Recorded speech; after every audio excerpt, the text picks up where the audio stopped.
उपोषणाला बसलोय. शर्ट सुद्धा घातलं नाही, डोक्याला काही बांधलं नाही, कुठे गादी घेतली नाही, तकवी घेतली नाही, पुन्हा बाज घेतली नाही, काय नाही. आणि मला कमीत कमी सकाळपासून 1000 ते 2000 मराठा समाज बांधवांचे आम्हाला फोन आले की आम्ही तुमच्या उपोषणाला भेट द्यायला येत होतो. पण मी म्हणलो शेतातले काम होतं.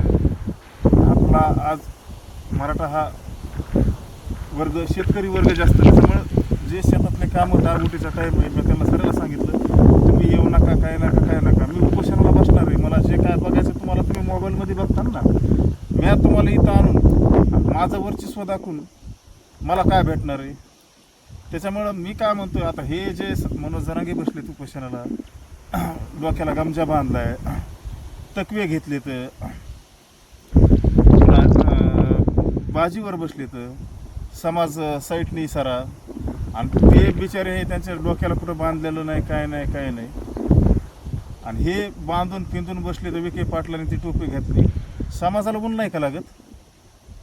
तुम्हीच एकटे बसले तर माझं म्हणणं असं आहे, जोपर्यंत तुमचा जे आरक्षणाचा लढा आहे ना, जोपर्यंत समाजाला आरक्षण भेटत नाही तोपर्यंत उठूच नका.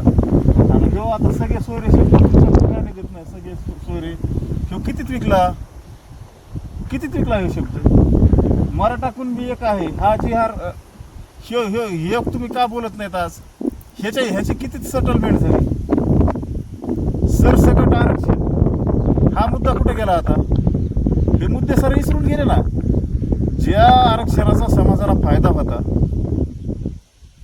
ACBC असेल, EWS असेल, हे 2 आरक्षण मराठा समाजाच्या फायद्याचे होते. आणि आज हे आरक्षण मराठ्याचं गेलं तर आज मराठ्यावर एवढा बेकार टाईम आला आहे. हे 10% आरक्षण. महाराष्ट्राची लोकसंख्या किती? 13 कोटी.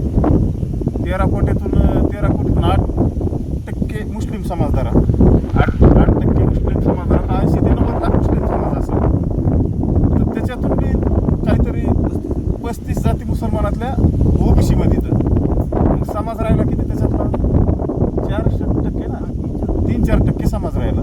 तर आज त्या 3-4% समाजाला EWS आरक्षण 10% आरक्षण खायला भेटते.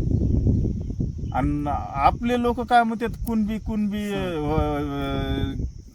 आम्हाला OBC पाहिजे. अरे पण ते EWS आरक्षण फक्त 3-4% समाजच खायला लागला ना. 10% आरक्षण जे आपलं आरक्षण होतं आज सर मुसलमानाचे समजा असे टोटल जे आजपासून जेवढे EWS मध्ये लागलेत सगळ्यात जास्त म्हणजे मुस्लिम समाजच लागले. आणि सगळ्यात जास्त नुकसान हे मराठा समाज झाले.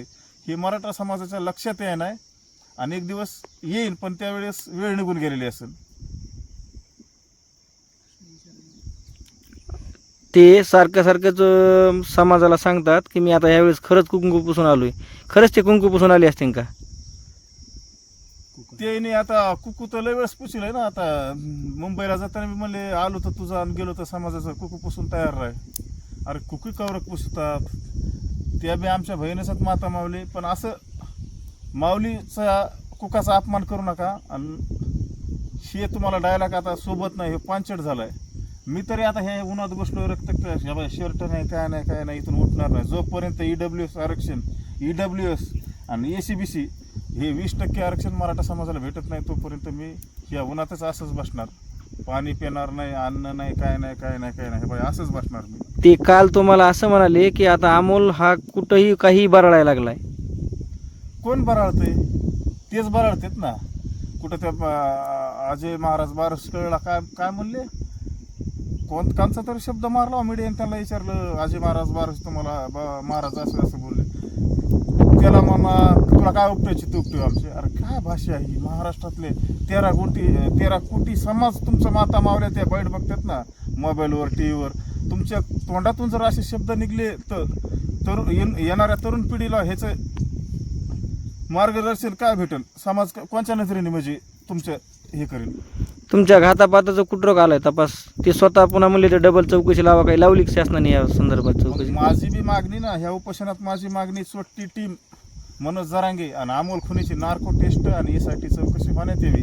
त्याच्यात जर मी दोषी जर आढळलो तर मला सरकार जी शिक्षा देईल ती मी भोगायला तयार आहे. माझा समाज जी मला शिक्षा देईल ती मी भोगायला तयार आहे. आणि त्याच्यात जर खोटा गुन्हा सिद्ध झाला तर मग ह्यांना बी सुट्टी नाही. ह्यांना बी आहे का बेकार शिक्षा, जी दुबईला, इराकला ते तिकडं आहे का शिक्षा तशी शिक्षा ह्यांना देण्यात यावी. सुट्टी टीममध्ये कोण कोण आहे नेमकं? छोट्या टीममध्ये लय मोठे ते टोटल लाभार्थी टोळी तर काय आता सारेच कशाला नाव काही सारी छोटी टीम आहे लय मोठे ते 20-25-30 जण आहेत ती छोटी. आणि हे सगळे सोयरे मराठा कुणबी हा शब्द आता निघत नाही पाटलाचा. ह्या शब्द म्हणजे काय विकला का कितीमध्ये डील झाली हे काय कळनाच मला. आणि असे स्टंट समाजाला कुठंतरी आहे का समाजाचं वाटोळ होतं असे स्टंटने.